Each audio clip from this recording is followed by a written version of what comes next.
Long hop, and he's put that out of the ground. It's gone right on top of the Greenwich and Haynes stand. Spotted that very, very quickly and raises his 50. And he's popped it on the helmet.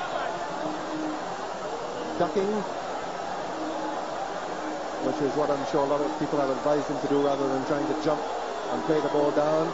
A little bit of byplay between between McGrath and Lara. The tension showing out in the middle as well. Adams goes down. The crowd loves it.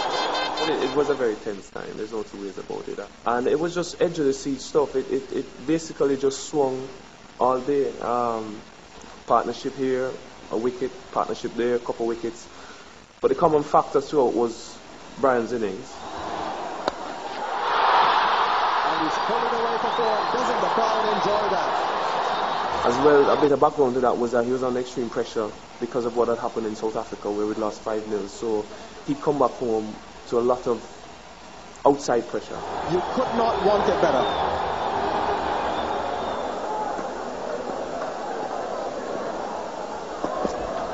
And Adams pulls it out just over the head of the man at square leg, Langer. But 4 valuable, valuable runs.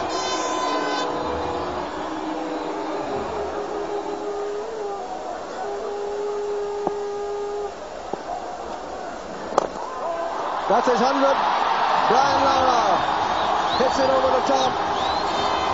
And the West Indies captain, the prodigal son turned Messiah, gets his second 100 in successive tests. And if the 213 at Sabina Park revived West Indies' fortunes, this one here has transformed a match in which they seem to have absolutely no chance to get even where they are now. He's bowled in. McGrath strikes. Ends that partnership with a beauty. Now the emotions have changed in the matter of a twinkling of an eye. 248 for 6. 60 to win.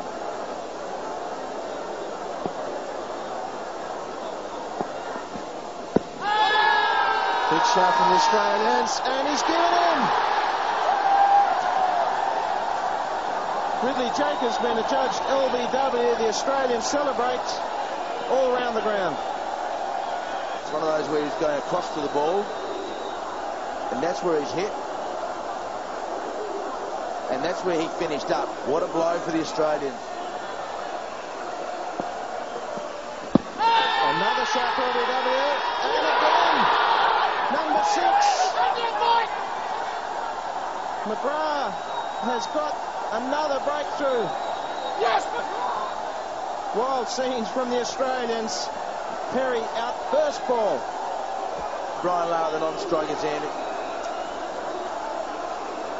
He's disappointed, but the 6th LBW, McGrath is on a hat-trick, and the West Indies still need 60.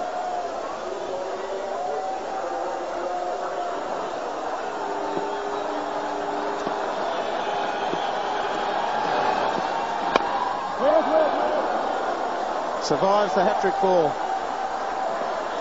The end of a fantastic Glenn McGrath over.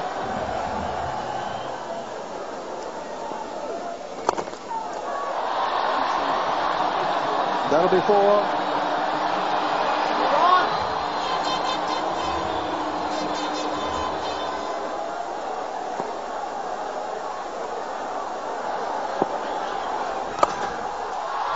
Magnificent cover drive. Oh! No, that is out of the very top drawer.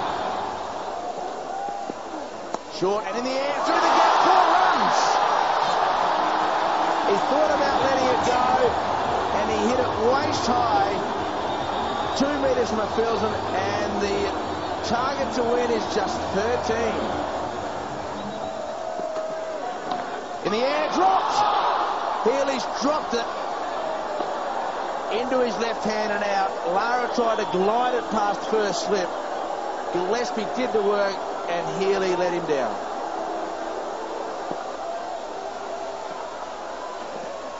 In the air, out! slip. And Ambrose's stellar innings has come to an end. And Lara took the risk. He gave him 4 balls to face. And the first ball, Ambrose has glided into the hands of Matthew Elliott, and he has taken it. I got nervous inside watching the cricket because of the people who I was sitting around. So I didn't actually watch the cricket itself live because the way the guys were going after the it's going to be too much. So I went back inside the dressing room and watched it from the telly where there was no one in the dressing room, and it was a bit more peace and quiet. I think that helped calm me down a little bit. And when I went out there, I was pretty much more composed than normal. This is not the sight that these West Indian fans were hoping for. They didn't want to see it come down this close. They were hoping that Ambrose and Lara would have carried them home. I think I was very determined not to be the person getting out. Even if I didn't get any run in the game, as long as I didn't get out, then I think we would have won the match. No ball. The target is 5, but there are still 3 balls remaining. He's got to watch it, put his back and his body and his eyes and his heart behind it. Gillespie needs a wicket. He stopped it.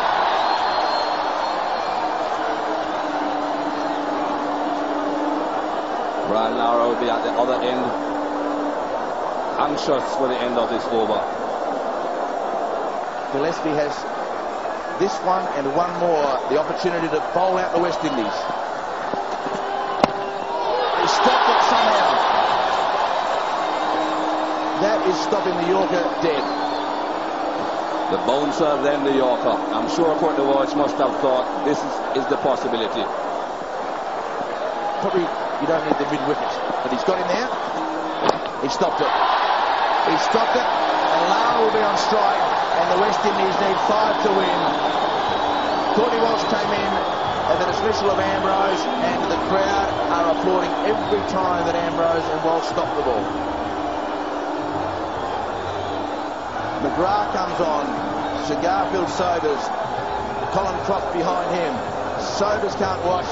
Sir Garfield is going to wander out and sit down at the back of the grandstand. I wonder how many people have lost their fingernails. They're in the air. Dropped. So Lara's been dropped on 2 occasions. So did Shane Warne get a hand on it or not? 2 runs, 3 to win.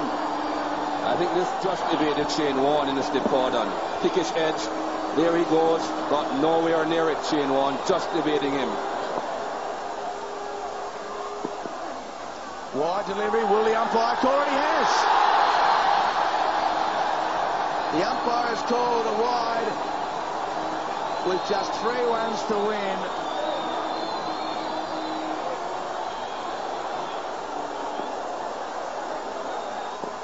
He can take the 1 to tie the game.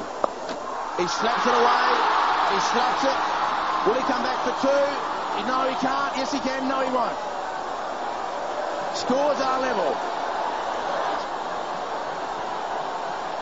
With no man in the covers, as soon as Walsh hits the ball, if it goes in the offside, they are going to scamper. The Frank Worrell Trophy, regardless of the result, is still alive. He lets it go. It ends the over, and Lara has the chance to bathe himself in some more thoroughly deserved glory.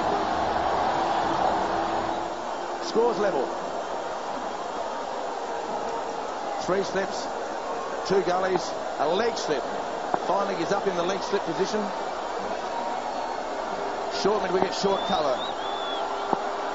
Gillespie. Won the match for the West Indies. The West Indies team run onto the oval, and one of the great results in Test match history has just been witnessed here at the Kensington Oval.